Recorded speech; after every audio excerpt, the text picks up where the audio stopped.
அதே மாதிரி எவனாவது என் பிள்ளை கிட்ட டவுரி வரதட்சணை நீ வாங்கின சட்டம் வந்தவன போடுவேன்.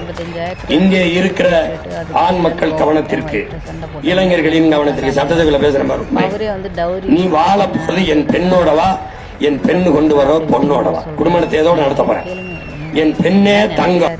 இதை நான் வரவேற்கிறேன். கட்டிக்க போற பெண் கிட்ட வரதட்சணை வாங்க கூடாது, அது தவறான விஷயம். அதை வந்தோன்னே நான் தடை பண்றேன் அப்படின்றாருல, அது இருக்காது, அதை நான் ஒழிச்சிருவேன் அப்படின்னு இதை நான் வரவேற்கிறேன். ஆனா கட்டிக்க போற பெண் கிட்ட வரதட்சணை கேட்டு சண்டை போடக்கூடாது, வரதட்சணை கேட்கக்கூடாதுன்னு ஆட்சிக்கு வந்தோன்னா வரதட்சணை கேட்க விட மாட்டேன் அப்படின்னு நடிகன் சீமான் சொல்றாருல, அதுக்கு அவருக்கு துளி கூட தகுதி கிடையாது.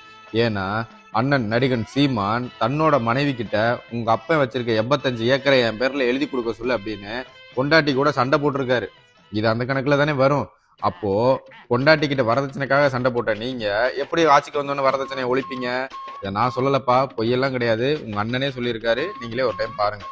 எனக்கே தனிப்பட்ட முறையில் வருத்தம் இருக்கு.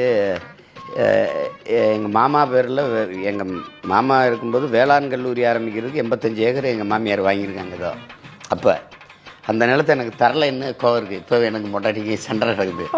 நான் எங்கள் அப்பா நம்மாழ்வார் பேரில், சரி மாமா பேரில் கூட ஒரு வேளாண் பண்ணை உருவாக்கி காட்டுறேன், எனக்கு கொடுக்க சொல்லு அப்படின்னு. அது நீயாச்சு உங்கள் அக்காவாச்சு பேசிக்க அப்படின்னு என் பொண்டாட்டி சிறாலே வழியா.